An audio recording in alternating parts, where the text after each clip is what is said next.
સ્વામી કહે છે ભગવાનમાં પ્રેમ કરો, કારણ અંતકાળે સગો નહીં કોયનું રે. એકલા આવ્યા અને કોઈ કવિએ ગાયું ને, એકલા જ આવ્યા મનવા એકલા જવાના. હે કોઈ કોઈ કોઈ હારે નથી આવવાનું. એકલા જ આવ્યા મનવા એકલા જવાના, સાથી વિના સંગી વિના એકલા જ આવ્યા. એકલા જવાના મનવા એકલા જવાના, એકલા જ આવ્યા મનવા એકલા જવાના, સાથી વિના સંગી વિના એકલા જવાના. એકલા જ આવ્યા મનવા એકલા જવાના. આપણે બધાને એકલા જવાનું છે, બધાને. એટલે ત્યાંની તૈયારી થોડી થોડી કરવી હો, ત્યાંની. કારણ કે અહીંનું કામ ત્યાં નથી લાગતું, સમજાય છે ને? આ તમે અત્યારે જે કરી રહ્યા છો ને ત્યાંની તૈયારી. આપણે અહીંથી લંડન જઈએ ને અમેરિકા જઈએ તો આપણા રૂપિયા ત્યાં કામ ન લાગે, લાગે? ત્યાં ચેન્જ કરવા આપણે. એમ અહીંના રૂપિયા ત્યાં નથી કામ લાગતા. એટલે આવી જે કથાઓના માધ્યમથી, સત્કર્મના માધ્યમથી આપણે કરન્સી ચેન્જ કરી રહ્યા છીએ, ત્યાં કામ લાગશે. આ જે આપીએ છીએ એ ઈશ્વરના ઘરે આપણને કામ લાગે. આ બધા સંસ્કારે સંબંધી સર્વે મળ્યા. ત્યાં સુત પુરાણે કહે છે કે હે ઋષિઓ, કાળના મુખમાંથી ઉગરવાનો માત્ર એક આરો છે. વિશુદ્ધ થવાનો આરો એક પરમાત્માનું શરણ છે, પરમાત્માની ભક્તિ છે, પરમાત્માનું ભજન છે. ભજન વગર આ જીવને સુખ ક્યારેય નથી થતું. આપણે બધાને એક વસ્તુ જ જોતી છે, સુખ. બધાને સુખ જોતું, બધાને સુખ જોતું.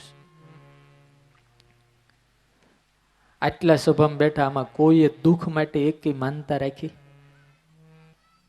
માનતા રાખી કોઈએ દુઃખ માટે? હનુમાનજીની, ગણપતિની, મહાદેવજીની, માતાજીની કોઈએ રાખી? અને સુખ માટે કેટલી માનતાઓ? ભગવાનથી જ મળે છે. આપણે બધાએ એવા મોહમાં દોડીએ છીએ, જ્યાં નથી ત્યાં દોડીએ છીએ. બહુ સરસ એક દ્રષ્ટાંત છે. થોડુંક મોટું ગામ, ગામમાં કુંભાર રે, ગધેડું રાખે, પણ ગધેડું દાળદરી બહુ. દાળદરી એટલે સમજો ને, કામ ન કરે, હાલે નહીં હરકું. એમાં એક વખત કોઈ પટેલનું ગાડું જતું હતું, પાછળ ગધેડું. ઓલા પટેલના ગાડામાંથી ગાજર પડ્યા, લોદર હોતા, એટલે ગધેડું દોડ્યું ખાવા. એટલે ઓલા કુંભારને આઈડિયા જડી ગયો. ગામમાં આવીને 8 ફૂટનો વાહડો લઈ આવ્યો, ગધેડાને પીઠ ઉપર બાંધી દીધો અને આગળ લોદર હોતા ગાજર ટીંગાડી દીધા. અને પછી માળું જે દોડ્યું દોડ્યું દોડ્યું દોડ્યું, હજી ઊભું નથી રહ્યું. એમ આપણને બધાને પરમાત્માએ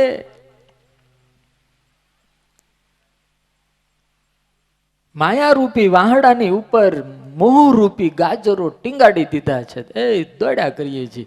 અહીંથી જાય સુરત ને સુરતથી જાય બોમ્બે ને બોમ્બેથી જાય અમેરિકા ને અમેરિકા જાય લંડન. માળું આઘું નાઘું. એ ગધેડું ગમે એટલું દોડે ને ગાજર મળે, એ ભાઈ મળે, એ મારા બાપ મળે, એટલે આ મળે. એ કુંભાર કે એમ કરવા માંડે તો મળે કે નહીં? એમ આપણો કુંભાર આપણો ભગવાન છે, ઈ કે એમ કરવા માંડીએ ને એટલે સુખના ઢગલા ઢગલા મળે. મારા બાપ ઢગલે ઢગલા. મીરાને મળ્યું, નરસિંહને મળ્યું. આપણે સુખ બીજામાં માનીએ છીએ, એને બીજામાં માન્યું. બસ આટલો ફરક છે. સુત પુરાણી કહે છે કે પરમાત્માનું જે ભજન કરે છે, પરમાત્માની કથા સાંભળે છે, પરમાત્માનું જે શરણું સ્વીકારે છે ને બધું જ મળે છે. એ મુનિઓ, આ ભાગવત જ ભવ રોગ માંથી આપણને મુક્ત કરે છે. ભાગવત જ ભવ સાગર પાર કરાવે છે. આ ભાગવતની અંદર એવી તાકાત છે મુનિઓ કે ગમે એવો પાપી અપરાધી હોય એને મુક્તિ આપે છે. કિમ શ્રુતે બહુભી શાસ્ત્રી, આ ભાગવતની ગર્જના છે, હાકલ છે, જજમેન્ટ છે. કિમ શ્રુતે બહુભી શાસ્ત્રી પુરાણેશ્ચ ભ્રમાવહે એકમ ભાગવતમ શાસ્ત્રમ મુક્તિદાને ન ગર્જતી. બીજું બધું સાંભળવાથી શું થાય? એક ભાગવત સાંભળો, મોક્ષ તો તમારા હાથમાં છે. એ તાકાત છે આમાં. સુત પુરાણી કહે છે મુનિઓ, જ્યારે સુખદેવજી મહારાજ ગંગાના તટ ઉપર પરીક્ષિતને સંભળાવવા માટે બેઠા, વિશ્વ સમ્રાટ પરીક્ષિત, એ વખતે હું પણ એ સભામાં બેઠો હતો. મારી આંખ સાક્ષી છે, મેં જોયું છે. પરીક્ષિતનો 7 દિવસમાં ઉદ્ધાર થયો. આ ભાગવત સંભળાવા બેઠા એટલે સ્વાર્થી દેવતાઓ, સ્વકાર્ય કુશલાસુરાહા, પોતાના કાર્યની અંદર કુશળ એવા દેવતાઓ, શોકમ નત્વા વદન સર્વે સ્વકાર્ય કુશલાસુરા, સુખદેવજી મહારાજને આવીને વંદન કર્યા, દંડવત કર્યા. અમૃતનો ઘડો લઈને આવ્યા હતા. એટલે સુખદેવજી મહારાજે સ્વાગત કર્યું, પધારીએ, ક્યાં હે, क्यों आए हैं आपको? आप तो बिना मतलब कभी आते ही नहीं है. और जो बड़े लोग होते हैं ना, बिना मतलब कभी नहीं आते, समझ लेना. और बिना मतलब उनका फोन भी नहीं आता कभी. બહુ મોટા માણસ ફોન આવી જાય ને અચાનક, ત્યારે સમજી રાખવાનું કે આપણું હા કઈક કામ હશે. અને ઘણી વખત બોલાવી ન આવે અને પછી અચાનક ફોન આવે, કેમ છે, એ કેમ પૂછવા ન આવ્યો હોય, એનું કામ કઢાવવા આવ્યો હોય. આ ભાગવતમાં તો આવું બધું ઘણું આવે. એટલે અહીં ચોખ્ખું લખ્યું, સ્વ કાર્ય કુશલાસુરા, પોતાના કાર્યમાં કુશળ એવા દેવતાઓ. એટલે સુખદેવજી મહારાજે કહ્યું, ક્यों आए? तो कि बस ऐसे ही आए, लेकिन परीक्षित के लिए कुछ हम उपहार लेकर आए हैं. क्या? ये हमारे पास अमृत का कलश है, हम ही परीक्षित को देंगे. सुखदेव जी ने कहा कि आप उनसे क्या चाहते? बस जो आप परीक्षित को कथा देने वाले हैं वो हमको दे दो. એટલે સુખદેવજી મહારાજે કીધું કે આપ, એ તો પરીક્ષિત કા નિર્ણય है, પરીક્ષિત को પૂછો. પરીક્ષિતે કીધું, બોલો દેવતાઓ શું છે? તે કે જોવો મહારાજ, તમને સર્પનો ભય છે ને, કાળનો, મૃત્યુનો. તે કે હા. તે કે અમૃત પી લો તો તમે અમર થઈ જાઓ. એના બદલામાં જે કથા સુખદેવજી મહારાજ તમને સંભળાવવાના એ અમને આપો. એટલે તરત જ શરણે થયો તો ને રાજા, એટલે એને ગુરુની સામે જોયું ને કીધું, ગુરુ શું કરું? એટલે ગુરુએ કીધું કે જો પરીક્ષિત, આ અમૃતનું પાન કરીશ ને તો તું દીર્ઘજીવી બનીશ, પણ મૃત્યુની તલવાર તો તારા માથે લટકતી જ રહેશે. તું નિર્ભય નહીં થા, કારણ કે આ દેવતાઓ પીવે છે. આ કઈ ઓછા ડરપોક નથી. જ્યારે હોય ત્યારે વિષ્ણુના પગ પકડે, બ્રહ્માના પગ પકડે, અને આ ઇન્દ્રને તો દૈત્યો મારી મારીને ધોઈ નાખે છે, વારે વારે માર ખાય છે. અને ઇન્દ્રનું તો એવું જ છે, ઘડીએ ઘડીએ જ માર ખાય બિચારો, અને ભગવાનના શરણે થાય, બચાવો બચાવો બચાવો. પૂછ ઉनको, वो निर्भय है, लंबा जी सकते हैं, लेकिन मृत्यु तो उनकी भी है, और ये मेरी कथा रूपी अमृत का अगर तू पान करेगा तो भय मात्र चला जाएगा, निर्भय हो जाएगा, दिव्य जीवन तेरा हो जाएगा। ये अमृतમાં ના अमृतમાં घणो तफावत है राजा। तो गुरु आपका निर्णय क्या है? सुखदेव जी ने कहा कि तुझे दिव्य जीवी बनना है, तुझे परमानंद प्राप्त करना है, तो यही अमृत का पान करो। અને એ વખતે સુખદેવજી મહારાજે સુત પુરાણે કહે છે કે હું બેઠો તો ક્વ સુધા ક્વ કથા લોકે ક્વ કાચ ક્વ મણિર મહાન બ્રહ્મરાતો વિચાર્ય એવમ તદા દેવાન જહાસહ। જેમ કોઈને આમ હસીને કાઢી મૂકે એમ સુખદેવજી મહારાજે દેવતાઓને હસીને કાઢી મૂક્યા। मैं तुम्हें जानता हूं, तुम सस्ते में सौदा करने वाले नहीं हो। क्या તમારું કથા, ક્યાં તમારું અમૃત અને ક્યાં મારું કથારૂપી અમૃત? કાચના ટુકડાની સાથે દેવતાઓ મણીઓના સોદા ન હોય, નીકળી જાઓ અહીંથી। આપણને પ્રશ્ન થાય તો સુખદેવજી મહારાજે એને કથા કેમ ન સાંભળવા દીધી? આ કથા ખરીદવા આવ્યા હતા એટલે ન સાંભળવા દીધી, બાકી પ્રેમથી આવીને દંડવત કરીને પાછળ બેસી ગયા હોત તો એને કઈ વાંધો નહોતો। सुखदेव महाराज के तुम लोगों की यहां जगह ही नहीं है, जाओ, सौदा करने आए हो। અને કાઢી મૂક્યા। અને હે મુનિઓ, 7મા દિવસે પરીક્ષિતનો જ્યારે ઉદ્ધાર થયો ત્યારે બ્રહ્માને સંશય થયો કે 7 દિવસમાં એક સાધુના અપરાધી પરીક્ષિતનો મોક્ષ થાય? સત્યલોકની અંદર તુલા માંડી, એક બાજુ 17 પુરાણોને મૂક્યા, ઉપનિષદોને મૂક્યા, એક બાજુ એકલું ભાગવત મૂક્યું। પણ હે રાજા, હે મુનિઓ, ભાગવતનું પલ્લું તે છતાં નીચું રહ્યું। આ તાકાત આ ભાગવત શાસ્ત્રોમાં છે। આનો સપ્તાહ શ્રવણ વિધિ એક વખત સનકાદિકોએ નારદને સંભળાયો હતો, એટલે સૌનકાદિક ઋષિએ પ્રશ્ન કર્યો, ગુરુદેવ, નારદજી ક્યાંય સ્થિર રહે નહીં, લોક વિગ્રહ મુક્તસ્ય નારદસ્ય અસ્થિરસ્ય ચ વિધિ શ્રવે કુત પ્રીતિ સંયોગ કુત્ર તૈ સહ। નારદજીની માટે આવું લખાણું છે, ક્યાંય સ્થિર ન ઉભા રહે, હાલ્યો જ કરે, હાલ્યો જ કરે, કારણ કે દક્ષનો શ્રાપ છે, લોક વિગ્રહથી મુક્ત છે, તો એને આ વિધિ શ્રવણ કરવામાં પ્રીતિ થઈ કેમ? કંઈક જાણવું હોય તો એને બેસવું પડે, કોકની પાસે જવું પડે। એટલે સુત પુરાણીએ પાછી એની કથા શરૂ કરી। સાંભળો મુનિઓ, એક વખત નારદ બદ્રિકાશ્રમ બાજુ બદ્રીનારાયણમાં હિમાલયની કંદરાઓમાં બરફીલા શિખરોમાં આમથી તેમ ભટકી રહ્યા હતા। મન અસ્થિર હતું, ભગ્ન મન હતું, ભગ્ન હૃદય હતું, ચિંતાતુર હતા। અને આમથી સનકાદિકો 4 જણા આવતા હતા। 4 સનકાદિકોને નારદજી આમ નીકળી ગયા હતા, જોયા નહીં। એટલે સનકાદિકોને શંકા થઈ કે નારદ આટલો દુઃખી કેમ છે? જો ભાઈ ગ્રહસ્થ દુઃખી હોય, ગ્રહસ્થોને ચિંતા હોય, પણ સાધુને શેની ચિંતા? સાધુના દુઃખ અને ગ્રહસ્થના દુઃખ બંને અલગ અલગ હોય છે। સુત પુરાણે કહે છે, સનકાદિકોએ બૂમ પાડી, ભો ભો નારદ કથમ ચિંતાતુરો ભવાન ત્વરિતમ ગમ્યતે કુત્ર કુતશ્ચાગમનમ તવ। એ નારદ, આમ ત્વરિતમ એટલે આટલો બધો ઉતાવળો ઉતાવળો તું ક્યાંથી આવે છો? કથમ ચિંતાતુર, તને આ ચિંતા હેની છે? આટલો બધો દુઃખી કેમ છો? દુઃખી માણસનું મોઢું ચાડી ખાઈ જાય હો, કે આ ભાઈ દુઃખી, એ હાલતા હોય ને તો ખબર પડી જાય, તરત ખ્યાલ આવી જાય।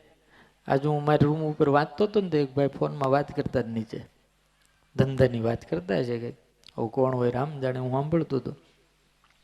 એ કે ઓલું કામ પતી ગયું? તો કે હા પતી ગયું। તો કે જૂની નોટો આપવાની છે કે નવી આપવાની છે? માણસને એટલી ચિંતા ચાલુ થઈ ગઈ છે।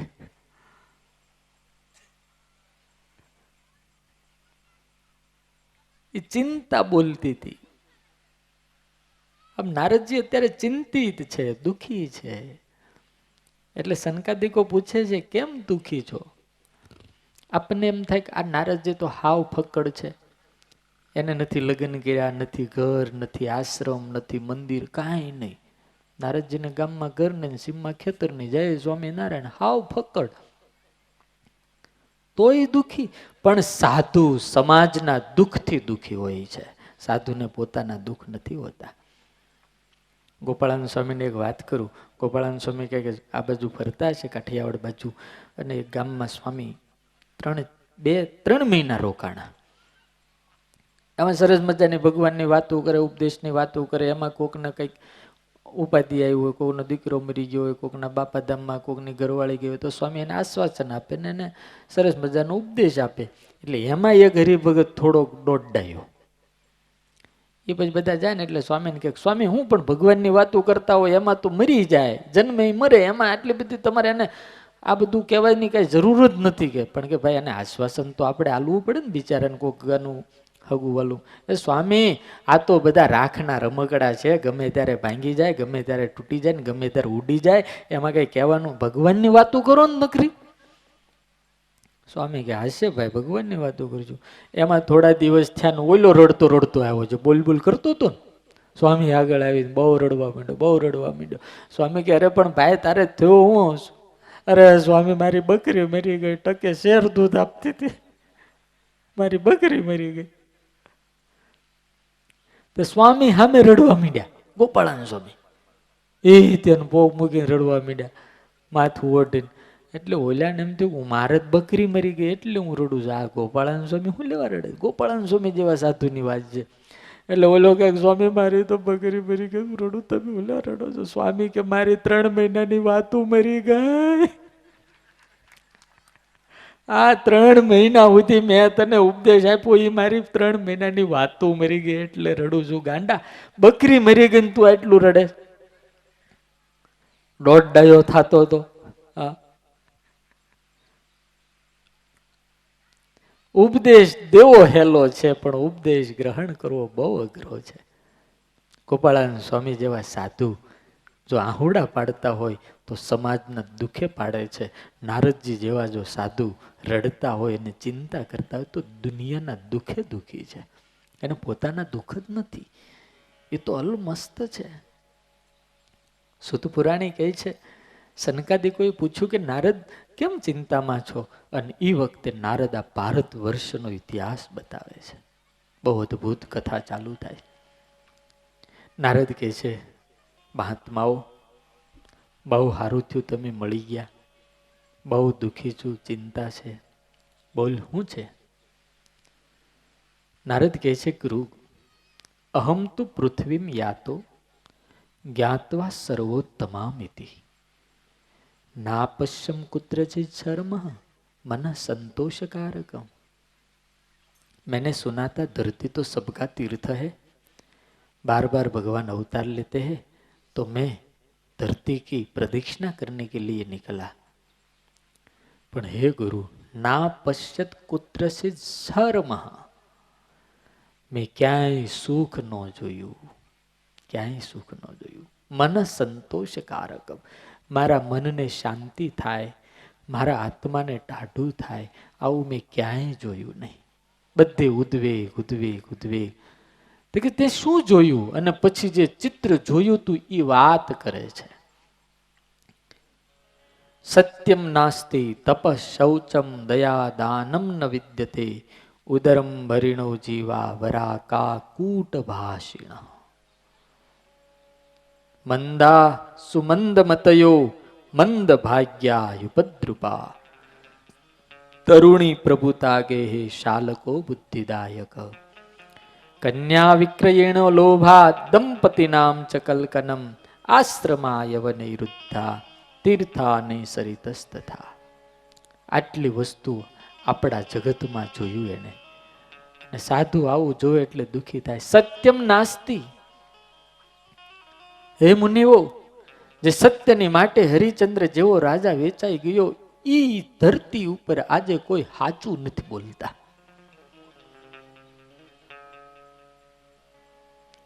એ નાની નાની વાતમાં, નાના નાના સ્વાર્થ માટે, થોડા થોડા નાના નાના લાભ માટે આપણે ખોટું કેટલું બોલીએ કયો,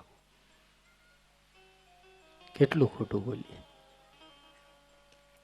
ફક્ત 5 દિવસ સાચું બોલવાનું નિયમ લઈએ તો કેટલા હલવાઈ જાય. શરૂઆત જ ઘરેથી થાય. શરૂઆત એમાં મોબાઈલ આવ્યા એટલે તો માણા ઓર ખોટું બોલતો થયો. ઓર મોબાઈલ આવ્યા એમાં તો બેઠો હોય કાંઈ અને ઘરવાળી ફોન કરે તો કે કાંઈ. એક બિચારો ઓફિસમાંથી કંટાળી મ્યુનિસિપાલિટીના ગાર્ડનમાં શાંતિથી બેઠો હતો એના ભાઈબંધની હારે, અને ત્યાં ઘરવાળીનો ફોન આવ્યો. અને આમ જ્યાં જોયું ને ત્યાં તો ઓલો ફોન ધ્રુજતો હતો ને એ ધ્રુજવા માંડ્યો આખો. કારણ કે ફોન કોનો? હાલો કે જે ક્યાં છો? તો કે બસ ઓફિસથી છૂટ્યો અને મંદિરે દર્શન કરવા આવ્યો. ખોટું બોલ્યો. મંદિરે આવ્યા છો? હા હા, બહુ સારું કર્યું. લો મંદિરે દર્શન કરજો અને એક કામ કરો, મારા વતી દર્શન કરજો અને એક ટોકરો વગાડો મારા વતી કે. મ્યુનિસિપાલિટીના ગાર્ડનમાં ટોકરો લેવા ક્યાં જાય? ખોટું બોલ્યો. બોલો ફોન સ્વિચ ઓફ કરીને મૂકી દીધો. એનો ભાઈબંધ કે ક્યાં હુઆ था कि जाने देने यार, तकदीर ही इतनी खराब है, शांति से बैठने के लिए आया था तो बोली के टोकरो वगाड़ो. हमारे क्या टोकरो लावोगे?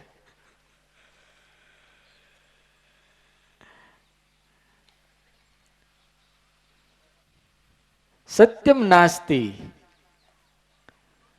સત્ય નથી. તપ શૌચમ દયા દાનમ ન વિદ્યતે. આપણે પણ તપ પણ કાંઈ કરતા નથી, દયા પણ રહી નથી, દાન પધારો પધારો. દાન જે કરવાનું થાય એ દાનમાં પણ જે મહારાજાઓ દાન કરતા હતા, આજે તો આપણને ભગવાન ઘણું આપે એમાંથી થોડુંક આપીએ છીએ. ઉદરમ ભરીણો જેવા, માત્ર પેટ ભરવા માટે આમથી તેમ દોડે છે. વરાકા કૂટ ભાષિણ, આપણે કડવું બોલનારા થયા, મીઠું બોલતા પણ આપણને હરખું આવડતું નથી. સુતપુરાણી કહે છે, હે રાજા, તરુણી પ્રભુતા કે હે શાલકો બુદ્ધિદાયક. ઘરે ઘરે ઘરવાળીના રાજ્ય થયા એવું ભાગવત 5000 વર્ષ પહેલા કહી ગયું. આજે આપણને કઈ ખબર છે કેમ હાલે છે? એ તમને બધાને ખબર હોય. એક નગરની અંદર રાજાએ એક સરસ મજાનો આઈડિયા કર્યો.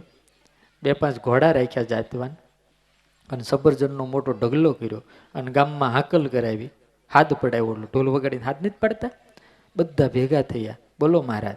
તે કે ઘરમાં જેનું પોતાનું હાલતું હોય એ ઘોડો લઈ જાય અને ઘરવાળીનું હાલતું હોય સફરજન લઈ જાય કે.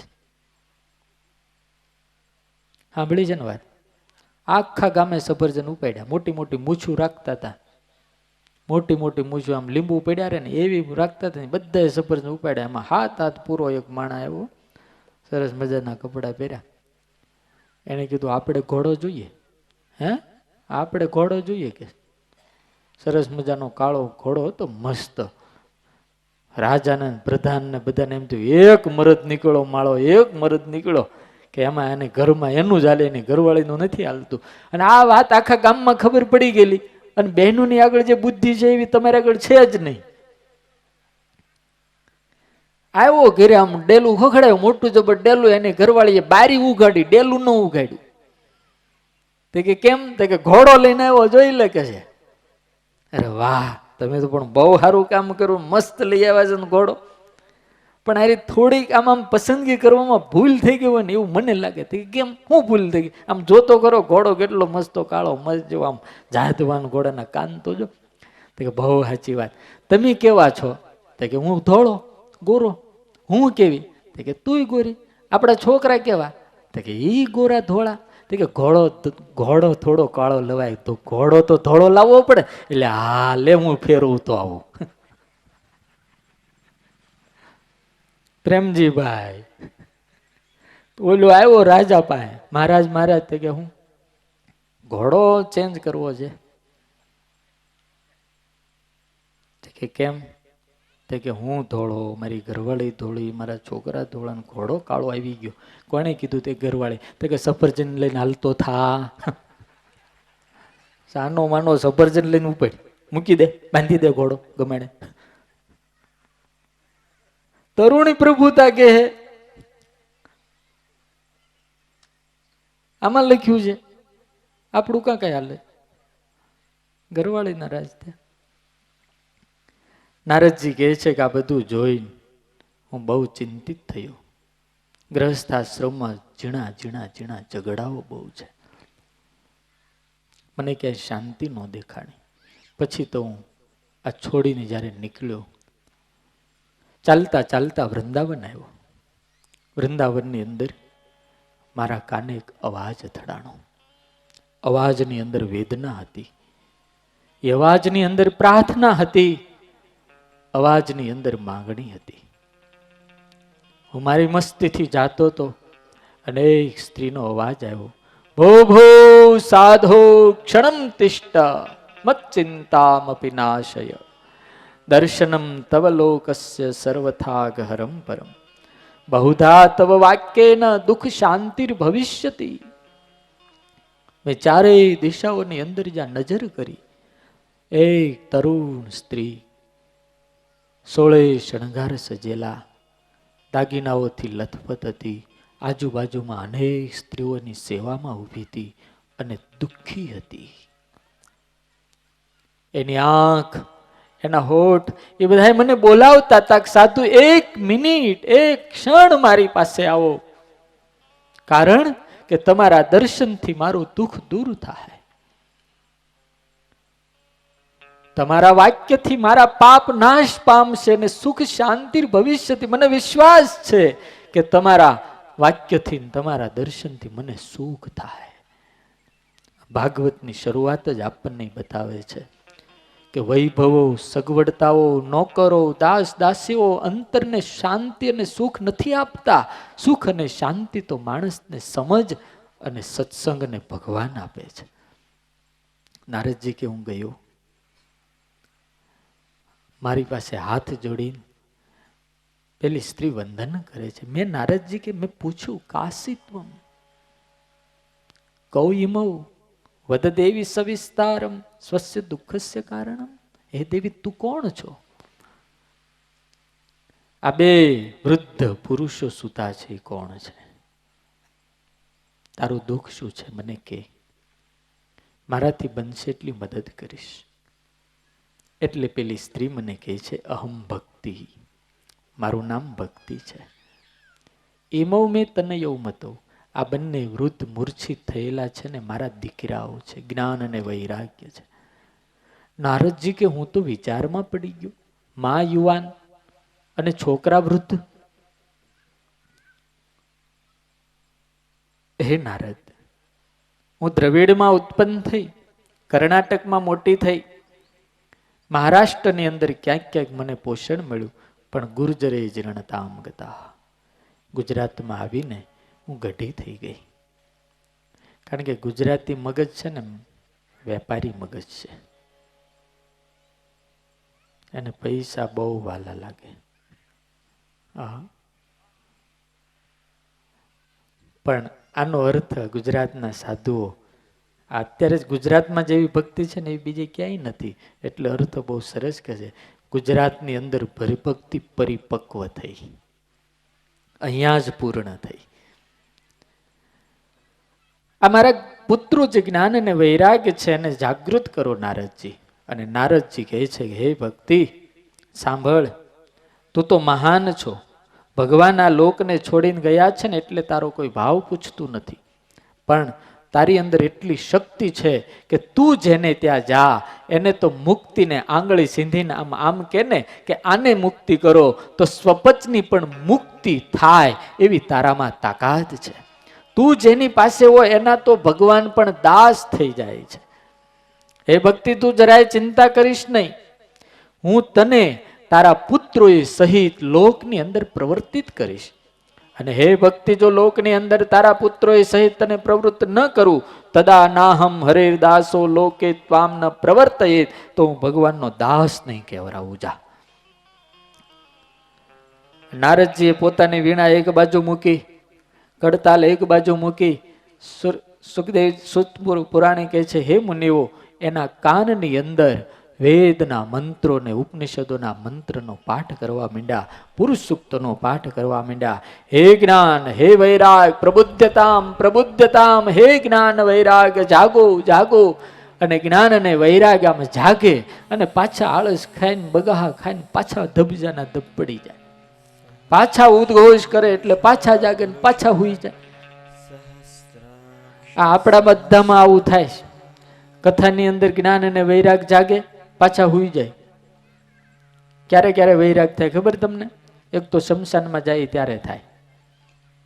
એમાં નાની ઉંમરનો મરી ગયો ને એને હળગતો ભાળે એટલે બરાબરનો જ્ઞાન થાય અને વૈરાગ થાય.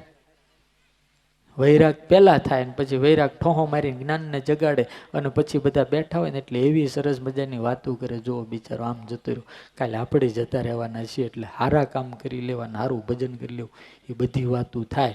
પણ ઘરે આવે, જય સ્વામિનારાયણ, બધું ભૂલાઈ જાય. અને બીજો વૈરાગ ક્યારે થાય ખબર છે? વહુનું ઉપરાણું લઈ અને છોકરો એની માને ખખડાવે ત્યારે ડોશીને હરખીનો વૈરાગ થાય. આ કરતા હરિદ્વારમાં જઈને ભજન કરવું સારું. હા, પણ એ છોકરો એ હાંજ સુધી ડોશી હુઈ રહે ને હાંજે એ છોકરો આવે ને બાને કે કેમ છે બા, ખાધું, આટલું પૂછે એટલે વૈરાગ પાછો ઉડી જાય. જ્ઞાન જતું રહે ને વૈરાગ જતો રહે. આપણા બધાના જ્ઞાન અને વૈરાગ જાગે છે પણ ટકતા નથી.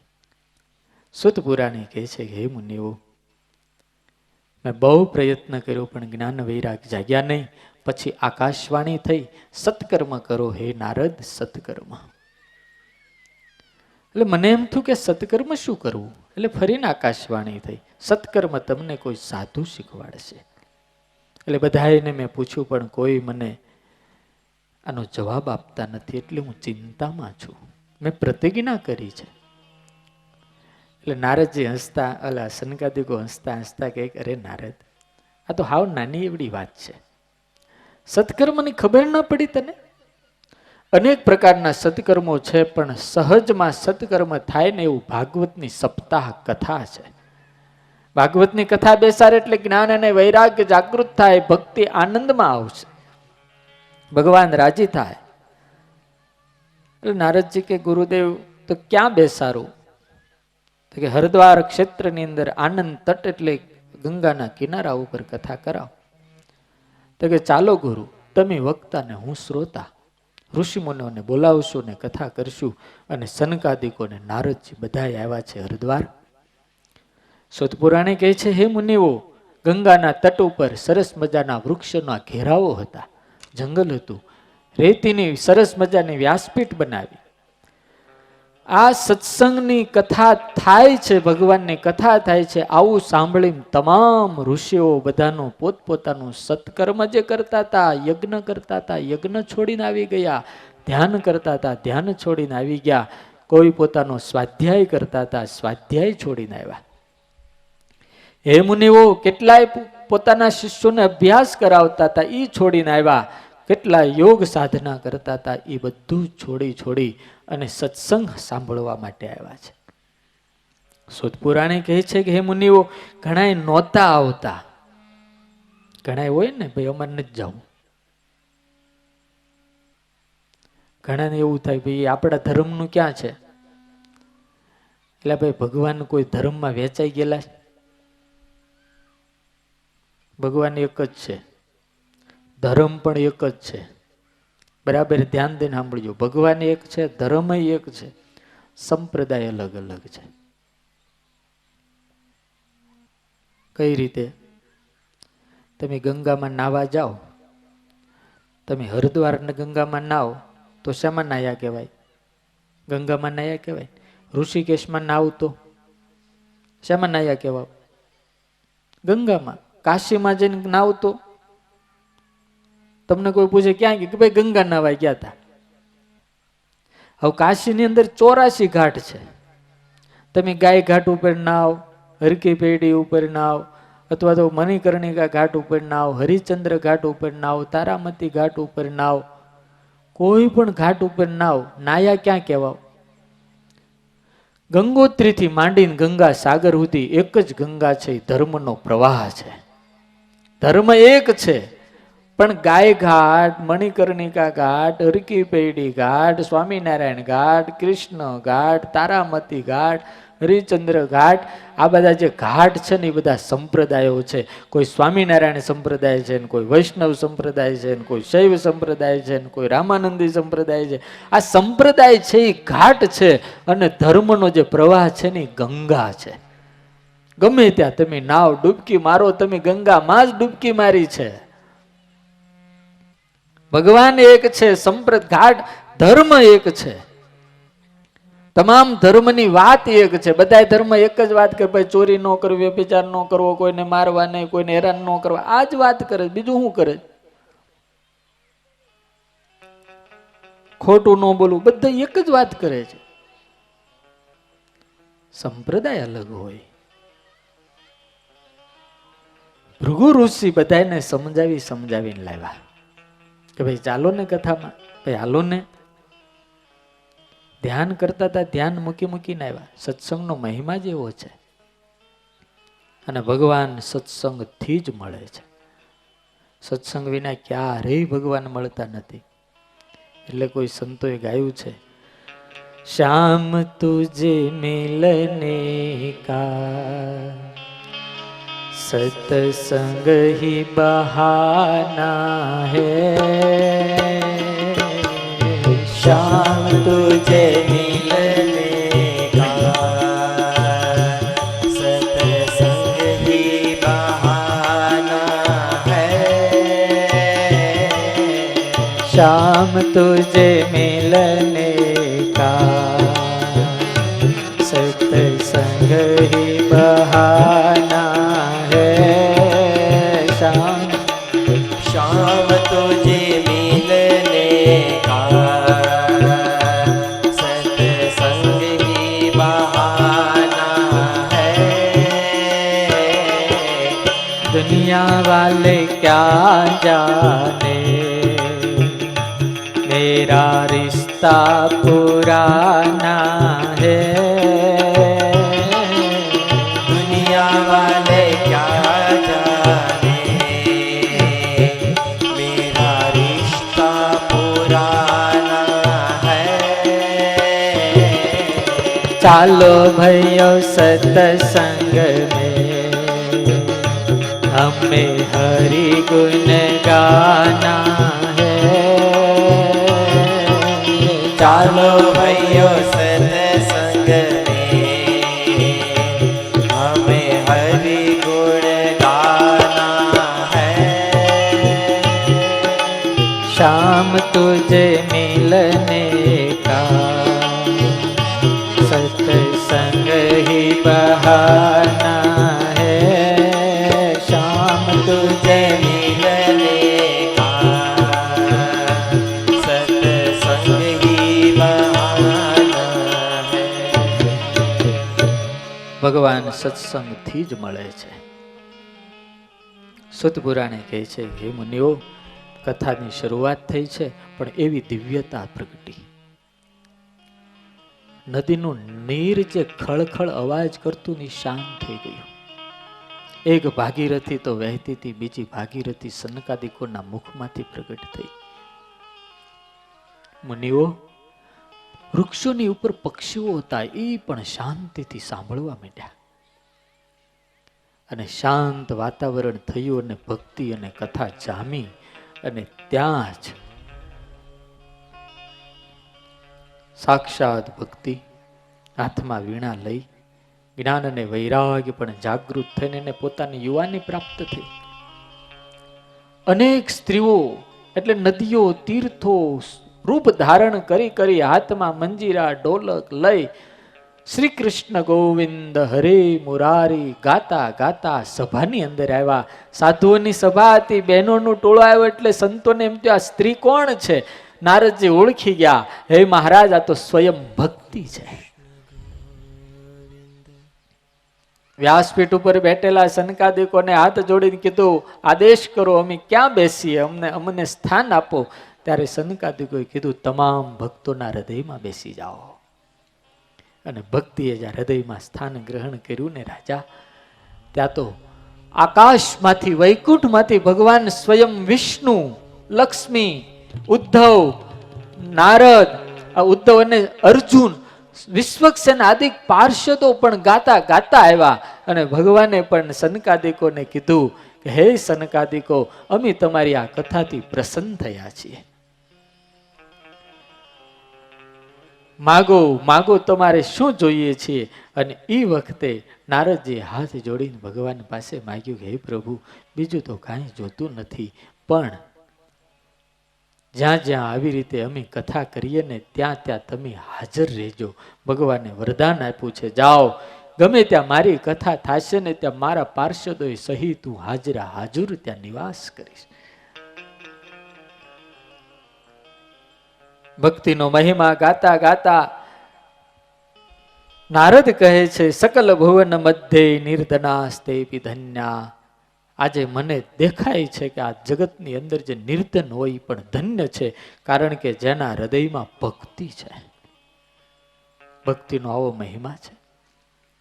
નારદજી એક પ્રશ્ન કરે છે, ગુરુદેવ, આ જ્ઞાન અને વૈરાગ્યને તો પોતાની યુવાની પ્રાપ્ત થઈ, ભક્તિ જાગૃત થઈ, પણ કોઈ પાપી હોય, કોઈ નીચ હોય, અધમ હોય, કસાઈ જેવા કામ કર્યા હોય, એ આ ભાગવત સાંભળે તો ઉદ્ધાર થાય કે નહીં?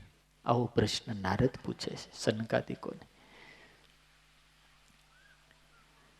એટલે નારદ, સનકાદિકો હસતા હસતા કહે, નારદ, ઘોર અંધારી રાત હોય અને સૂરજ ઉગે તો અંધારું જાય કે ન જાય? અરે મહારાજ, સૂરજ ઉગતાની સાથે જ અંધારું જતું રહે. તો હે નારદજી, આ ભક્તિ અને આ ભાગવત શાસ્ત્ર એવું છે કે એક ગર્જના કરે એટલે પાપ માત્ર ભાગી જાય. અને ગમે એવો પાપી હોય, ગમે એવો અધમ હોય, નીચ હોય, એનો પણ ઉદ્ધાર ભાગવત સાંભળવા માત્રથી થાય છે. સાંભળો, આ બારામાં હું તમને એક પુરાતન ઇતિહાસ કહું. અને સરસ મજાનો ઇતિહાસ સનકાદિકો નારદજીને સંભળાવે છે. તુંગભદ્રા નામની નદી હતી, એના તટ ઉપર સરસ મજાનું એક ગામ હતું. એની અંદર આત્મદેવ પુરે તસ્મિન સર્વ વેદ વિશારદ શ્રૌત સ્માર્તેષુ નિષ્ણાંતો દ્વિતીય ઇવ ભાસ્કર. આત્મદેવ નામનો એક બ્રાહ્મણ નિવાસ કરીને રહેતો હતો. બ્રાહ્મણ, ક્ષત્રિય, વૈશ્ય, શૂદ્ર, ચારેય વર્ણોના તમામ લોકો નિવાસ કરતા હતા. બધા સુખી હતા, શાંતિવાળા હતા. ગામ સરસ મજાનું હતું, નદીનો કાંઠો હતો. આત્મદેવ બ્રાહ્મણ ભણેલો હતો, શ્રૌત સ્માર્ત, વેદ અને શાસ્ત્રનો વિશારદ હતો. સૂર્યની જેવું એનું જ્ઞાન હતું, તેજસ્વી હતો. એને એક પત્ની હતી, એનું નામ ધુંધલી. આપણી જ કથા છો બધાની. પણ ધુંધલી કેવી હતી ખબર? એ હાવ અવળી હતી. બેયનો સ્વભાવ આમ. આખા જગતમાં હારું એવું જ છે. પરિણામ પછી બધાય પસ્તાય છે. હાસ્ય કલાકારે કોઈ કીધું છે, મોબાઈલ આપણે લઈ લઈને એટલે મહિના પછી થાય, થોડો ટાઈમ ખમી ગયા હોત ને તો સારું મોડલ મળે. એમ ચાંદલા થઈ ગયા પછી બધાને એમ થાય, થોડો ટાઈમ ખીમાવત ને તો આવું જ છે. નગર હકીકતમાં જોવો ને તો જે આપણને મળ્યું છે ને એનાથી શ્રેષ્ઠ બીજું કઈ હોતું જ નથી. ભગવાને આપણા માટે ગોતી ન જ આપ્યું હોય. સુતપુરાણી કહે છે, હે મુનિઓ, તુંગભદ્રા નદીના કાંઠા ઉપર આ ગામમાં આત્મદેવ બ્રાહ્મણને એને એક પત્ની, એનું નામ ધુંધલી. પણ ધુંધલીનો સ્વભાવ લખ્યો છે, સ્વવાક્ય સ્થાપિકા નિત્યમ સુંદરી સુકુલોદ્ભવા લોક વાર્તા રતા ક્રૂરા પ્રાયશો બહુ જલ્પિકા શુરાચ ગૃહ કાર્યેશુ કૃપણા કલહ પ્રિયા. આ એનો સ્વભાવ છે. હું લખ્યું? સ્વવાક્ય સ્થાપિકા નિત્યમ. એ બે જણને કઈ તત થાય તો ધૂંધલી કે એ જ માનવું પડે, ઓલાનું કાંઈ હાલે નહીં. બહેનો જિદ્દી બહુ હોય છે, પકડું મૂકે નહીં. તમારે નમતું મૂકવું જ પડે. અને સુખી થવાનો હારામાં હારો રસ્તો એ કે હારું ભાઈ તું કે એમ જા, માની જ લેવું. એક વખત તું માની જ લેવું, પછી તમારે જે કરવું હોય કરવું, બાકી એનું માની જ લેવું. સ્વવાક્ય સ્થાપિકા નિત્યમ. લોક વાર્તા રતા. ભગવાનની વાતોમાં રસ ઓછો હોય ને લોકોની વાતોમાં બહુ રસ હોય. આખા ગામની વાત તમને વગર પેપરે એ લોકો પાસે મળી જાય.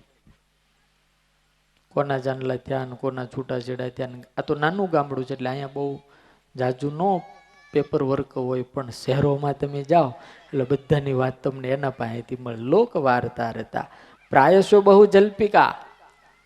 બહુ બોલવા જોઈએ, બહુ બોલવા જોઈએ. જો ને તમે કેટલા બધા બેઠા, અવાજ નથી આવતો. આ લોકો થોડાક છે પણ કેટલો દેખાડો થાય. બહુ જલ્પિકા. ધૂંધલી આવી હતી. સુરાચ ગૃહ કાર્ય શું, પોતાનું ઘર કાર્ય કરવામાં સુરવીર અને કલહ પ્રિયા. ધૂંધલીનો સ્વભાવ લખ્યો છે. કલહ પ્રિય એટલે બાધુકડી બહુ હતી. બધી રીતે સુખી હતો આત્મદેવ, પણ દીકરો નહોતો. ભાગવત લખે છે દીકરો થાય એટલા માટે અડધું ધન એને દીકરો થાય એટલા માટે વાપરી નાખ્યું. સાધુ સંતો જમાડવામાં, બ્રાહ્મણો જમાડવામાં, તીર્થો યાત્રાઓ બધામાં. કોઈ કે આ કરો તો દીકરો થાય એ કરે, કોઈ કે આ માનતા રાખો દીકરો થાય એ કરે, પણ દીકરો થયો નહીં. અડધી ઉંમર ઉપર એની ઉંમર જતી રહી. આત્મદેવ એવો કંટાળી ગયો, વાંજ્યો હતો, લોકો મેણા મારે. એટલે એક વખત એને એમ થયું, દિગ જીવિતમ પ્રજાહીનમ દિગ્ગૃહમ ચ પ્રજા વિના દિગ્ધનમ ચ અપત્યશ્ચ દિક્કુલમ સંતતિમ વિના. ધિક્કાર છે જીવનને કે જેને ત્યાં દીકરો નથી. આવું આત્મદેવ કહે છે, ભાગવતમાં શબ્દો છે. દિગ્ગૃહમ પ્રજાહીનમ, જેના ઘરમાં દીકરા નથી, ઘરને ધિક્કાર છે. દિગ્ધનમ, કરોડો રૂપિયાની સંપત્તિ ન હોય પણ છોકરો નો, સંપત્તિ હોય પણ છોકરો ન હોય તો એને ધિક્કાર છે. અને દિક્કુલમ, એ કુળને ધિક્કાર છે જેને ત્યાં દીકરો નથી. મારે ત્યાં દીકરો નથી એટલે આ બધું જીવન ધિક્કાર છે. એટલે એને આત્મહત્યા કરવાનું મન થઈ ગયું. એક દિવસ રાત્રિએ જાગીને પોતાનું ઘર છોડીને એકદા સહદ્વિજો દુઃખાત ગૃહમ ત્યક્ત્વા વનમ ગતા, વનમાં નીકળી ગયો. એને એમ થયું મરી જાઓ. તળાવમાં પડીને, પાણીમાં પડીને, વૃક્ષની ઉપર ચડીને તળાવમાં પડવાની જ્યાં તૈયારી કરે ત્યાં એક સાધુ જોયા. ભગવું કપડું દેખાણું ને એટલે એને એમ થયું કે ચાલો મરવું તો છે પણ આ સાધુ પાસે મળી જાય. શાંતિ સ્વામી આજે ઓલા સ્વામી પૂછતા તમે કેટલા દીકરા આપ્યા? એ સ્વામી કહેતા હતા 150 છોકરા કે છે મેં ભગવાનની પ્રાર્થના કરીને 150 જણાને ત્યાં પારણા. આ સાધુ તમારા ગામના, એને એટલી મહાદેવજીની સિદ્ધેશ્વર મહાદેવ ઉપર શ્રદ્ધા છે. આ દુનિયામાં જો પૈસા વાળું થવું હોય તો થઈ એકાય, લગ્ન ન થતા ને ઘરવાળી થવું, ઘરવાળી વાળું થવું હોય તોય થઈ એકાય. 35 વર્ષે 50 વર્ષે પણ આછું પાતળું મળી જાય. પણ દીકરા વાળું થવું હોય ને તો ભગવાનના જ હાથમાં છે. એ આપે તો જ થવાય, બાકી કોઈના બાપની તાકાત નથી કે દીકરો આપી શકે. ભગવાન આપે. અનેક આ પહોંચેલો કોઈ સાધુ હોય, પહોંચેલો સાધુ હોય, ભગવાનની હારે ડાયરેક્ટ લાઈન હોય, એવો એમ કે ભાઈ જા તારે ત્યાં પારણું બંધાય, જા તો બંધાય. આત્મદેવને એમ તો મરવું જ છે તો લઈને સાધુને મળીને મરવું. ને સાધુની શક્તિની વાત ભાગવતજી કરે છે. આત્મદેવ સાધુના શરણમાં પડી અને અહીંયા ફાટ રુદન કરવા માંડ્યો, બહુ રડવા માંડ્યો ને એટલે પેલા સાધુએ કીધું ભાઈ તું કોણ છો, શા માટે રડે છો? કથમ રોદિસી વિપ્રત્વમ કાતે ચિંતા બલિયસી. આટલું બધું હું રડે છો, તારે શું દુઃખ છે? તારે પેલો આ રડતા રડતા કહે છે કે મહારાજ મારી જેવો દુનિયામાં કોઈ દુઃખી નથી, મારે ત્યાં દીકરો નથી, લગ્ન કર્યાને વર્ષો થઈ ગયા, એક દીકરો થાય એવી કૃપા કરો. ત્યારે ઓલા સાધુ કહે કે એ બહુ ભાગ્યશાળી છો, દીકરા હોય અને ખરાબ થાય તો આખી જિંદગી રડવું પડે, એના કરતા નથી એટલે એટલું જ દુઃખ છે, બાકી તો દુઃખ નથી. સુખી છો અને તને પરમાત્માએ જે સંપત્તિ આપી છે તારા હાથે સત્કાર્યમાં વપરાય છે. છોકરા હોય તો ક્યાં ઉડાડે કાંઈ નક્કી. ત્યારે ઓલો રડતો રડતો કે મહારાજ તમે સાધુ થઈ ગયા એટલે તમને હું ખબર હોય છોકરાના કેવા સુખ હોય. હે મહારાજ તમે ક્યાં દીકરો આપો ને કાં તમારા ચરણની અંદર માથું પછાડીને મરી જાવ તો હું તમને બ્રહ્મહત્યા આપીશ. ઓલા સાધુને એમ તું કા લેવા દેવા વગરની બ્રહ્મહત્યા સામે હાલીને આવી. કાંઈ નહીં, બિચારા સાધુ બિચારા ભોળા ભલા. એટલે સાધુ કે હારું બે હું તારું પ્રારબ્ધ જોઉં. સાધુએ આંખ બંધ કરી અને આંખ બંધ કરીને પેલા આત્મદેવનું પ્રારબ્ધ જ્યાં જોવા માંડ્યા. 1 જન્મ 2 જન્મ 3 ને 4 5 6 7 જન્મના પ્રારબ્ધ જોયા. સાધુને એમ થયું કે ઓહો, અને તો 7 જન્મ સુધી દીકરાનું સુખ જ નથી. આંખ ઉગાડી કરુણમય દ્રષ્ટિ કરી અને સાધુએ આમ માથું હલાવી અને એમ કીધું. ઓલો તો લાલચમાં હાથ જોડીને બેઠો હતો. સાધુએ આમ કરીને કીધું, હે આત્મદેવ, 7 જન્માવધિ તવ પુત્રો નૈવચ નૈવચ નૈવચ.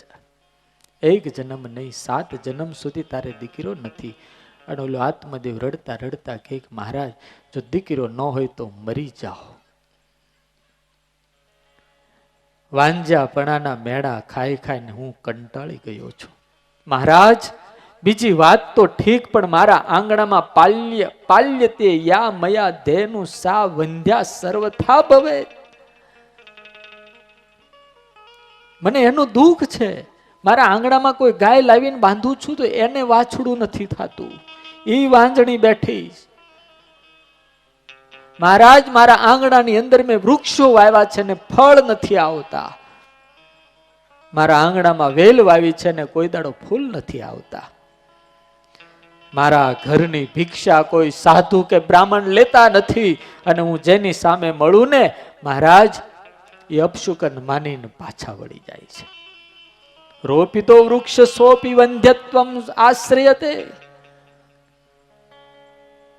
મને દીકરો આપો અને કાં હું બ્રહ્મહત્યા કરું છું. આઈના મરી અને તમને બ્રહ્મહત્યાનું પાપ આપી. સાધુને દયા આવી.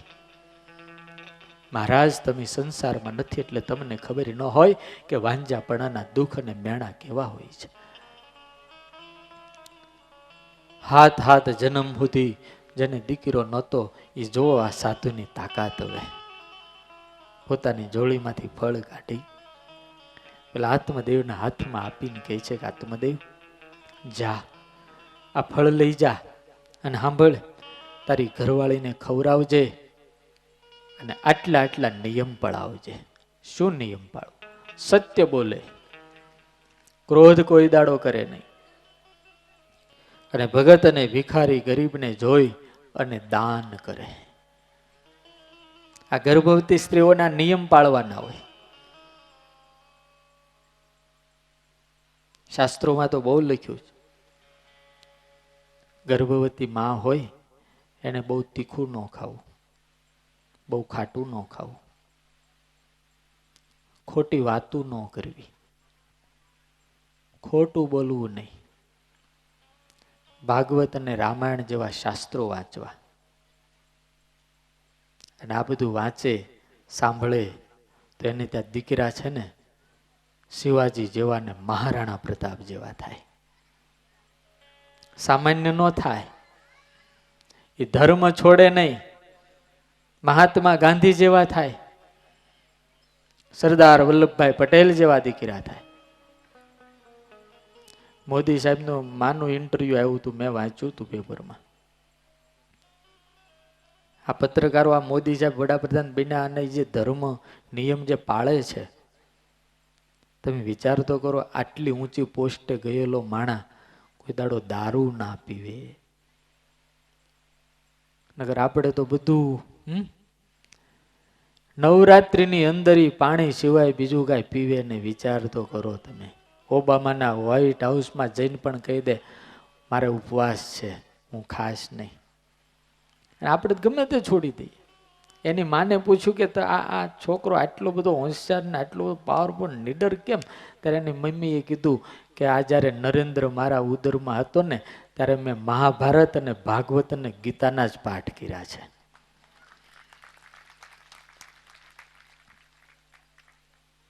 અને આવે છે 100% માં જે વિચારે એ જ છોકરામાં આવે. ખોટું બોલવું નહીં, ખોટું કરવું નહીં. એટલે ઓલા આત્મદેવને ફળ આપ્યું ને એટલે લઈને ભાગ્યો. ઘરે આવ્યો, પેલી ધૂંધલીને કહે, ધૂંધલી બેઠી હતી પોતાની ઓસરીમાં, મોટો ધૂંધો ચડાવી, એને કાંઈ એની પડી જ નહોતી. આ આવે તોય ભલે, જાય તોય ભલે. ઘણાના ઘરમાં ધૂંધલી હોય. ધૂંધલી કોને ધૂંધલી કહેવાય ખબર? તમને ખાલી ચિત્ર બતાવી દઉં, પછી ઘરે હોય કેવું તમારે ક્યારેક. તમે ગમે ત્યારે ઘરે જાઓ અને ધૂંધો ચડાવીને બેઠી હોય એટલે હું કહેવાનું, ઓ ધૂંધલી. નગર તમે કેટલી મહેનત કરો, આખો દાડો ઓફિસમાં, ખેતરમાં, કારખાને, ગમે ત્યાં, એટલે તમને એક આમ એમ હોય કે ચાલો ઘરે જાઓ એટલે હસીને બોલશે અને સરસ મજાનું ટાઢું પાણી આપશે અથવા ચા બનાવી દે. એ હસીને બોલે અને ચા બનાવી દઉં એટલું કે ને ત્યાં તમારો આખા દાડાનો થાક ઉતરી જાય. પણ ઘરે આવો ત્યાં તો ચિત્ર અલગ જ હોય. ફરિયાદનું પોટલું લઈને બેઠી હોય. ધૂંધલી એમ બેઠી હતી, આત્મદેવે આવીને કીધું, જો શું છે, ક્યાં ગયા હતા? અરે એક સાધુ મળી ગયા, આપણે દીકરો નથી ને એને ફળ આપ્યું છે. આ ફળ તું ખાશ ને એટલે આપણે દીકરો થાય. એટલે ફળ આપી અને આત્મદેવ હરખમાં એટલા બધા હતા ને એટલે ફળ આપીને જતા રહ્યા. નગર સાધુએ કીધું તું ખવડાવી દેજે, એવું આપીને જતા રહ્યા. આ બાજુ ધૂંધલી વિચાર કરે છે, આ ફળ મારે ખાવું, આને તો આવા નવા બાવા મળ્યા જ કરે. અતિ વિચિત્રમાં વિચિત્ર બાય હોય ને તો ભાગવતમાં ધૂંધલી છે. બહુ ખરાબ વિચાર કર્યા. બેઠી બેઠી ઓસરીને કોરે એકલી હતી, મોટી જબર ઘર હતું. ફલ ભક્ષેન ગર્ભસ્યા ગર્ભેણોદર વર્ધિતા. આ ફળ ખાવ એટલે ગર્ભ રહે, ગર્ભ રહે એટલે પેટ વધે. આવો વિચાર કરે. મારે ફળ ખાવું નથી. દીકરો થાય તો એનું લાલન કરવું, એનું પાલન કરવું. અરે કદાચ સુખદેવજીની જેમ 12 વર્ષ સુધી ગર્ભની અંદર છોકરો રહ્યો તો હું મરી જાઉં. પેટ મારું વધે, ગર્ભ રહે એટલે ગર્ભવતી થાવ એટલે હાલી નો એકું, દોડી નો એકું. અરે ઘરની અંદર, ગામની અંદર કદાચ ધાડ પડી હોય અને આખું ગામ ભાગે તો હું ક્યાં જાઉં? આવા વિચાર કર્યા છે ને, બોલો. અથવા મારી નણંદુ આવે, હું કામ ઘરનું કરી નાખું, નણંદુ આવે તો એ કામ કરે તો મારું ઘરનું બધું લૂંટી જાય. એટલે એ ધૂંધલીનો જે વિચાર છે, લાલને દુઃખમ પાલને દુઃખમ પ્રસૂતાયાશ્ચ વર્તતે વંધ્યાવા વિધવા નારી સુખી નીચેતી મેમતી. ધૂંધલી એવું કે વાંજણી નારી એકદમ સુખી છે ને વિધવા સુખી છે, એવું ઈ કહેજો. બહુ ખરાબ વિચાર છે. સુત પુરાણે કહે છે, હે મુનિઓ, ત્યાં એની બેનપણી આવી.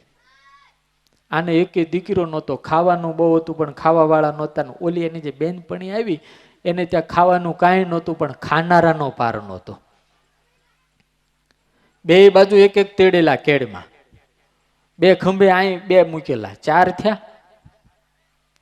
એક પાછળ આમ હાડલો પકડીને હાલ્યો આવતો, મમ્મી મમ્મી કરતો, અને એક પેટમાં હતો, આટલા હતા. એ આવીને જય શ્રી કૃષ્ણ ઘેરે આવી કે છે. ધૂંધલી એકદમ ચિંતામાં હતી ને એટલે બેનપણીએ પૂછ્યું, કેમ બહુ ચિંતામાં? તો કે જો ના તારા ભાઈ કંઈકથી ફળ લઈ આવ્યા છે અને એવું કહે છે તું ખાઈશ ને એટલે કે તારો દીકરો થાય. તો કે ખાઈ જા ને, તને શું વાંધો? તો કે મારે કાંઈ ખાવું નથી. કે આ તારે આટલા બધા છે કેટલું દુઃખી છો અને મારે કાંઈ વાંધો છે? એ ખાઈ પીને લેર કરું તો પછી શું થાય? તો કે એને દીકરો જોતો છે અને મારે કઈ ઈચ્છા છે નહીં. તો એક કામ કર, મારે ઘણાય છે, તું મારા ધણીને પૈસા આપી દેજે, મારે ગર્ભમાં દીકરો છે, જન્મ થાય એટલે તને આપી દઈશ, અને તું આજથી જાહેરાત કરી દે કે હું ગર્ભવતી છું. સારું, બસ આ બરોબર. તો આ ફળનું શું કરવું? તો કે ફળ ગાયને ખવડાવી દે, ખબર પડશે ઓલો સાધુ સાચો છે ખોટો. એટલે ફળ પેલી ગાયને ખવડાવી દીધું અને આવું નક્કી કર્યું. આ બાજુ સાંજે આત્મદેવ બ્રાહ્મણ આવ્યા, પૂછ્યું કે ફળ ખાઈ ગઈ? તે કે હા ખાઈ ગઈ. કેવું હતું? અરે બહુ સરસ મજાનું હતું, મીઠું હતું. એમ? આત્મદેવ કે પણ તારે એનું ગોટલું તો રાખવું પડે ને, એ આપણે વાવી તો આપણે ત્યાં ફળ થાય ને એમાંથી કોકને આપી તો એને ત્યાં છોકરા થાય. ઓલી ધૂંધલી કે હું તો ગોટલા ને છોટલા હોતું બધું ખાઈ ગઈ કે. હકીકતમાં ખાધું જ નહોતું, ગાયને ખવડાવી દીધું હતું એને. હવે તમે વિચાર કરો કે જે બૈરું ગોટલા ને છોટલા હોતું ફળ ખાઈ જાય એના ધણીને કઈ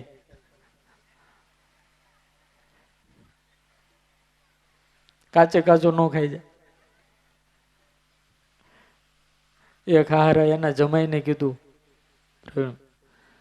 પ્રેમજીભાઈ જમાઈને કે આ તમારે જે દારૂની લત છે ને, દારૂની લત, એ તમે અમને લગ્ન પહેલા કેમ ન કીધું કે તમે દારૂ પીવાની તમને ટેવ છે કે છે? તમારે અમને જણાવવું પડે ને, અમે થાકી ગયા છીએ કે છે આ તમારા દારૂ પીવાની ટેવથી. તો ઓલો જમાઈ ટાઢા કરે છે કે તમે મને કીધું તું કે તમારી દીકરીને લોહી પીવાની ટેવ છે? હા,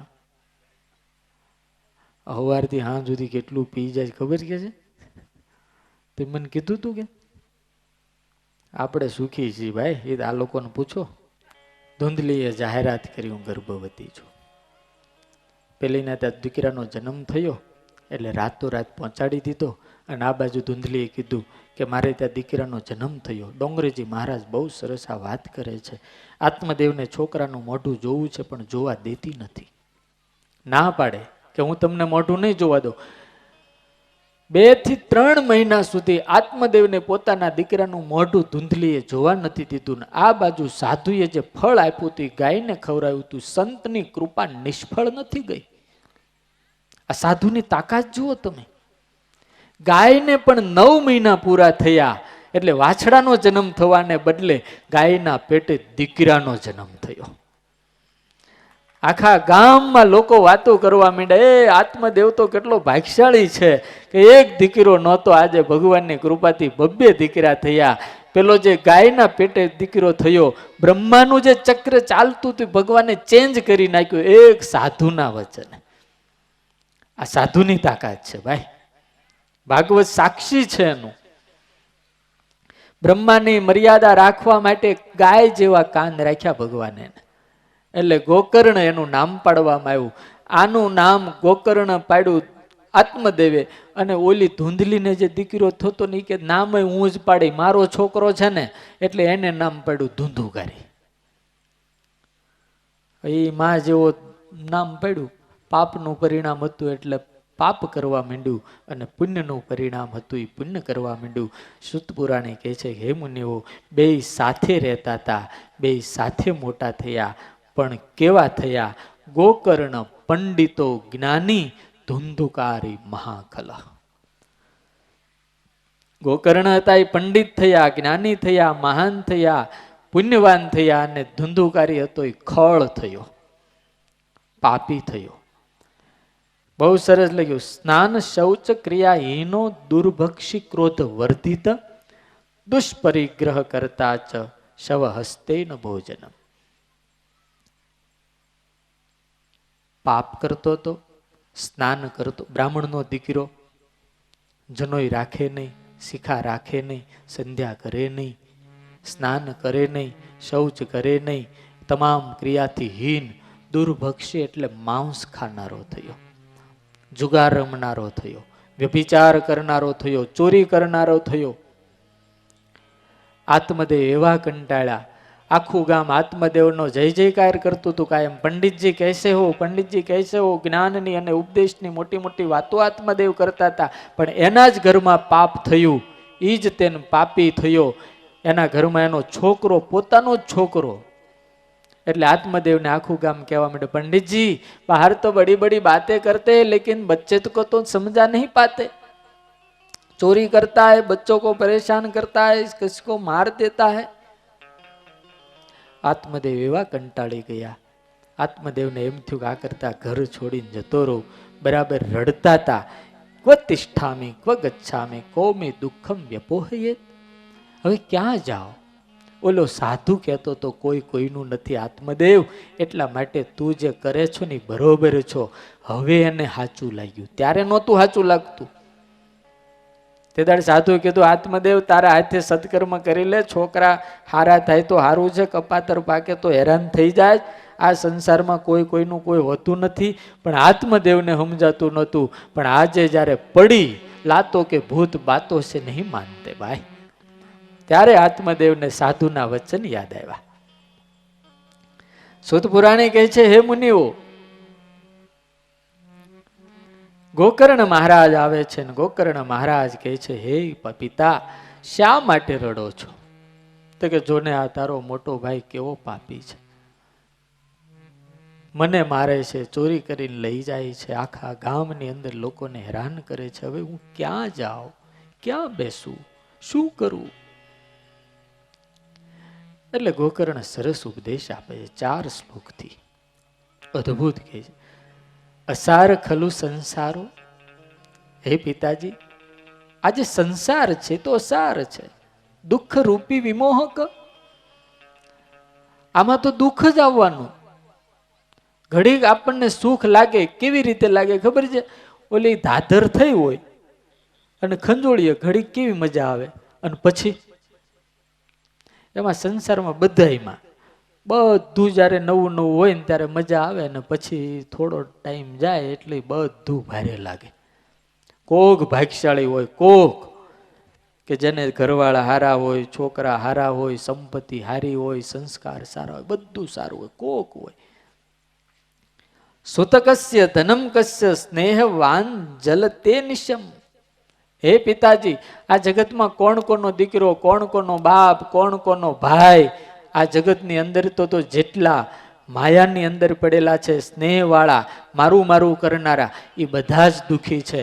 માટે છોડી દો આ સંસાર, વૈરાગ રૂપી શસ્ત્રે કરીને કાપી નાખો આ માયાના બંધનો, અને જંગલમાં જઈને હરિની આરાધના કરો। આત્મદેવ રાત્રિએ ઘર છોડી અને સુત પુરાણે કહે છે, હે મુનિઓ, જંગલમાં જઈને તપ કર્યું, આરાધના કરી અને ભગવાનને પામી ગયા। આ બાજુ પેલો ધૂંધુકારી એની માને હેરાન કરવા માંડ્યો, ધૂંધલીને હેરાન કરવા માંડ્યો। એટલે ધૂંધલીને એમ થયું કે આ માથાકૂટ ક્યાં સુધી કરવી હતી, એ તેને કુવામાં જઈને પડી, એને આત્મહત્યા કરી। ગોકર્ણ મહારાજ પણ નીકળી ગયા અને ધૂંધુકારીના હાથમાં સ્વતંત્ર ઘર આવ્યું, 5 વેશ્યાઓને ઘરે લઈ આવ્યો। ચોરી કરે, જુગાર રમે। હે મુનિઓ, એક દિવસ બહુ મોટા રાજાનો ખજાનો ફાડ્યો, જાજુ બધું ધન લઈ આવ્યો અને જોરદાર દારૂ પી અને પછી પેલું ધન પેલી 5 વેશ્યાઓને આપીને સૂઈ ગયો। પેલી સ્ત્રીઓને એમ થયું કે આ તો ચોરી કરીને લાવ્યો છે રાજાની, આ પકડાશે તો હારે હારે આપણે પકડાશું, એને ફાંસીએ ચડાવશે તો આપણને ફાંસીએ ચડાવશે, એટલે એક કામ કરી આને મારી નાખીએ। તમામ વેશ્યાઓ ભેગા થઈ અંગારા પ્રગટ કર્યા, લાકડાના હળકતા અંગારા। એક વેશ્યાએ એને આખો કાથી દોરડાથી ખાટલા હોતો બાંધી દીધો। એક જણીએ ગળું દબાવ્યું અને એક જણીએ સિપ્યામાં લઈને ઓલા અંગારા ધગધગતા હતા ને મોઢામાં નાખ્યા, એટલે બોલી પણ નો એક્યો, ભયંકર વાસનાએ સહિત એનું મૃત્યુ થયું, એટલે ડાયરેક્ટ પ્રેત થયો।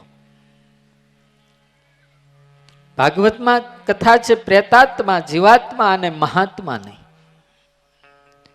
ગોકર્ણ મહારાજ મહાત્મા છે, આ પ્રેતાત્મા છે। ગોકર્ણ મહારાજને ખબર પડી, ગયામાં શ્રાદ્ધ કર્યું અને શ્રાદ્ધ કરીને વર્ષો પછી પોતાના ગામમાં આવ્યા અને પોતાના ઘરે જ્યાં રાત્રિએ સૂતા ત્યાં ભયંકર રડવાનો અવાજ આવ્યો। ઘડીક બિલાડાનું સ્વરૂપ લે, ઘડીક પાડાનું રૂપ લે, ઘડીક ગધેડાનું રૂપ લે। ગોકર્ણ મહારાજને એમ થયું કે આ કોણ છે, ને પાણી છાટ્યું અને મૂળ રૂપની અંદર ખૂબ રડવા માંડ્યો। એટલે ગોકર્ણ મહારાજે પૂછ્યું, તું કોણ છો? ત્યારે કીધું, હું તમારો મોટો ભાઈ છું। અરે તારી આ દશા? કે હા। મને આમાંથી મુક્ત કરો. અરે તારી માટે તો મેં ગયામાં શ્રાદ્ધ કર્યું તું. ત્યારે ધુંધુકારી કહે છે, ગયાયામ શત શ્રાદ્ધેન નમેર મુક્તિર ભવિષ્યતિ. ભાઈ 100 શ્રાદ્ધ કરો તોય મારી મુક્તિ ન થાય એવા મેં પાપ કર્યા છે. તો બોલ તારી મુક્તિ કેમ? તો કે એનો ઉપાય મને ખબર નથી. સવારે સાધુઓને પૂછ્યું, સાધુએ કીધું કે ભાઈ શ્રાદ્ધ કરો. શ્રાદ્ધ તો કર્યું પણ એની મુક્તિ ન થઈ, તો એનો ઉપાય અમારી પાસે નથી. અનેક ભારત વર્ષનો ઋષિનો દીકરો સાધુની કૃપા, કેડ સુધી ગંગાના જળની અંદર ઊભો રહી અને સવારના પોરમાં હાથમાં જળની અંજલિ લઈ અને સૂર્યનારાયણ દેવને જ્યાં અંજલિ આપે, ઓમ ભૂર્ભુવસ્વ તત્સવિતુર્વરેણ્યમ ભર્ગો દેવસ્ય ધીમહિ ધિયો યો ન પ્રચોદયા. સૂર્યની ગતિ અટકી ગઈ. આ તાકાત સાધુના આશીર્વાદમાં હોય છે. હાજર થયા હો સૂર્યનારાયણ દેવ. બોલો ગોકર્ણ મહારાજ, તમે મને કેમ ઊભો રાખ્યો? મહારાજ, મારા ભાઈની મુક્તિનો માર્ગ બતાવો. ભાગવતની કથા કરો, એનો મોક્ષ થાય જાઓ. અને ગોકર્ણ મહારાજે ગામમાં ભાગવતની કથા બેસાડી. ભાઈ આખું ગામ સાંભળવા આવ્યું. 7 વેંસનો વાંસડો, 7 ગાંઠ વાળો વાંસડો ખોડેલો, એમાં પેલો ધુંધુકારી આવીને બેઠો. સાંજ સુધી કથા સાંભળે. સાંજ પડે એટલે એક ગાંઠ તૂટી જાય, બીજો દિવસ થાય એટલે બીજી ગાંઠ તૂટી જાય, ત્રીજો થાય એટલે ત્રીજી તૂટી જાય. એમ 7મા દિવસે 7 ગાંઠ તૂટી અને 7મા દિવસે ભગવાનના વિષ્ણુના પાર્ષદો વિમાન લઈ અને ધુંધુકારીને વિમાનમાં બેહારીને જ્યાં લઈ જતા હતા, ત્યાં ગોકર્ણ મહારાજે પૂછ્યું કે કથા તો આખા ગામે સાંભળી, મુક્તિ એકની કેમ થઈ? એનો જવાબ આપ્યો, શ્રવણ ભેદના કારણે ફળ ભેદ થયો છે, એનો ઉદ્ધાર થયો. ભક્તો, 7 દિવસે વિમાન આવે, એ વિમાન કયું? ભાગવતની કથા સાંભળી એટલે વિમાન તો 100% આવે. વિગત માન યસ્માત સહિત વિમાન. આપણે બધા અહંકારમાં બહુ ભર્યા છે ને, માનમાં.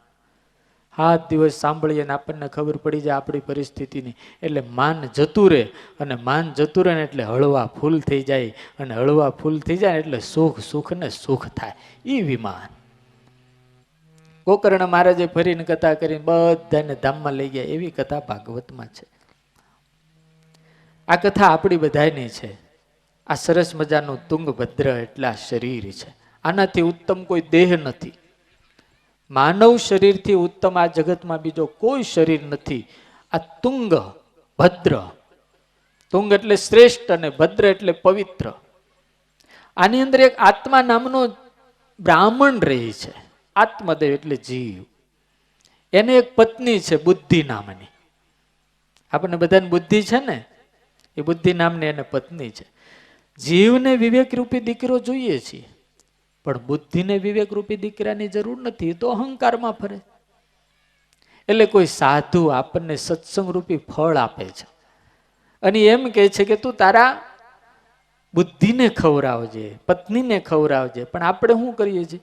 બુદ્ધિને સત્સંગ રૂપી ફળ નથી ખવડાવતા, કાનને ખવડાવી. કાન એટલે ગાય, આને ગો કહેવાય સંસ્કૃતમાં. ઇન્દ્રિયોને, આંખને, કાનને, હાથને ગો કહેવાય. આપણે કાનને ખવડાવીએ છીએ પણ બુદ્ધિને ખવડાવતા નથી, એટલે વિવેક રૂપી દીકરો થતો નથી. આ જીવ છે એ પંચ વિષયની અંદર બંધાયેલો છે, એટલે પછી અતિ વાસનાના કારણે પ્રેત થાય છે. આપણે બધાય 7 ગાંઠું તોડવાની છે 7 દિવસમાં. કઈ? પંચ વિષયની 5 ગાંઠ અને અહંતા ને મમતાની 2 ગાંઠો. આ 5, આ જે પંચભૂતનું શરીર છે ને, એ 7 ગાંઠોથી બંધાયેલું છે ભક્તો. અને આપણે બધા 7 વેતના જ છીએ. તમને ખબર છે ને? તમે માપ્યું છે ક્યારે? હવ ની વેતે કરીને હવ ઘરે જઈને માપી લેજો. આપણે 7, 7.5 વેતના દઈશું, વધારે નહીં થાય. જોજો તમે બધા, તમે 7 હાથ પૂરા હો ને તોય, પણ પોતપોતાની વેત હો. એક ઠીંગણો માણા હોય એ પણ પોતાની વેદથી માપે, અને લાંબો માણા હોય એ તેને પોતાની વેદથી માપે. 7 વેદનો તું અધિકારી, બાકી બધું પર બારું. આપણે બધા 7 વેદના અધિકારી છીએ, બાકી તો બધું પર બારું છે. સુત પુરાણી કહે છે કે હે મુનિઓ, આ ભાગવતનો પ્રતાપ છે કે પ્રેતાત્મા ધુંધુકારીનો પણ મુક્તિ થાય છે. ધન્યા ભાગવતી વાર્તા પ્રેત પીડા વિનાશિની. પ્રેતની પીડાનો પણ નાશ કરનારી આ ભાગવતની કથા છે. 3ની કથા આવી, પ્રેતાત્મા, જીવાત્મા અને મહાત્મા. તો હું તમને એ બતાવી દઉં, પ્રેતાત્મા કોને કહેવાય, જીવાત્મા કોને કહેવાય, મહાત્મા કોને કહેવાય. બરાબર સાંભળજો, આમાં જ બધા બેઠા છે. જીવનની લંબાઈ કરતા ઈચ્છાઓનું લિસ્ટ જેનું લાંબુ હોય, કે સમજો કે આપણે 50 વર્ષ જીવવું છે, 60 વર્ષ, 70 વર્ષ જીવવું છે, એને કરતા ઈચ્છાઓનું લિસ્ટ જેનું લાંબુ થઈ જાય એનું નામ પ્રેતાત્મા. જેટલી જિંદગી છે એટલી જ ઈચ્છાઓ જેની છે એનું નામ જીવાત્મા. અને જાહે વિધિ રાખે રામ, તાહે વિધિ રહીએ એનું નામ આ મહાત્મા. જેમ ભગવાન રાખે એમ રહેવું, એનું નામ મહાત્મા. સનકાદિકો કહે છે કે હે નારદ, આવી રીતે ભાગવતની કથાનો શ્રવણ વિધિ, મહાત્મ વિધિ કીધો. અને હવે શ્રોતા અને વક્તાના લક્ષણો કહે છે કે શ્રોતા કેવા હોવા જોઈએ, વક્તા કેવા હોવા જોઈએ. વક્તા નિસ્પૃહી હોય, જીતેન્દ્રિય હોય, વ્યવસ્થિત શુદ્ધ ભાષાની અંદર જેવું હોય એવું કહેનારો હોય, દ્રઢ નિશ્ચય હોય, ભક્તિવાળો હોય, જ્ઞાન હોય, તમામ દ્રષ્ટાંતો આપી અને વ્યવસ્થિત રીતે સમાજને સમજાવી કે એવા હોય. શ્રોતા કેવા હોય તો શ્રદ્ધાવાળા હોય, અન્ય કાર્યની અંદર લાલચવાળા ન હોય, ભક્તિવાળા હોય અને ભગવાન અને સાધુમાં વિશ્વાસવાળા હોય. આવા જે શ્રોતા હોય પુણ્ય ભાગી છે. સુત પુરાણી કહે છે કે હે મુનિઓ, આ કથા ક્યાં કરવી એનો બધો વિધિ કીધો છે. આ ભાગવતજીની અંદર ભગવાન વૈકુંઠપતિ વિષ્ણુ પણ એમ કહે છે કે હે મુનિઓ, જ્યાં આવી કથા ચાલતી હોય છે ત્યાં હું નિવાસ કરીને રહું છું. આ ભાગવતજીની કથા ભગવાન કૃષ્ણ ગયા પછી, કળયુગની અંદર 30 વર્ષ ગયા પછી પહેલી વહેલી કથા ભાદરવા સુધી નોમથી પરીક્ષિત રાજાને આ કથા સુખદેવજી મહારાજે સંભળાવી હતી. ત્યાર પછી 200 વર્ષ વ્યતીત થયા. ત્યારે આ 200 વર્ષ પછી ગંગાના કિનારા ઉપર અષાઢ સુધી નોમથી ધુંધુકારીના ઉદ્ધાર માટે ગોકર્ણ મહારાજે આ કથા કરી હતી. અને હે મુનિઓ, ત્યાર પછી ઘણા વર્ષો ગયા. ત્યાર પછી સનકાદિકોએ ભક્તિ અને જ્ઞાન અને વૈરાગ્યની વૃદ્ધિની માટે ગંગાના કિનારા ઉપર આ કથા નારદજીને સંભળાવી હતી. અને ત્યારે પણ હું ત્યાં બેઠો હતો. અને વર્ષો પછી હે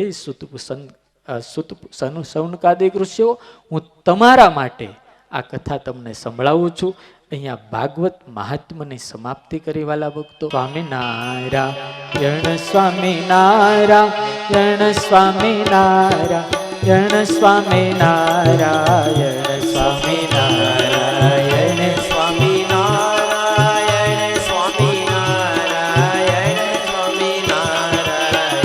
સ્વામિનારાયણ સ્વામિનારાયણ સ્વામિનારાયણ સ્વામિનારાયણ સ્વામિનારાયણ. બોલો સ્વામિનારાયણ ભગવાન બાલકૃષ્ણ લાલ કી જય. શ્રી રામચંદ્ર ભગવાન.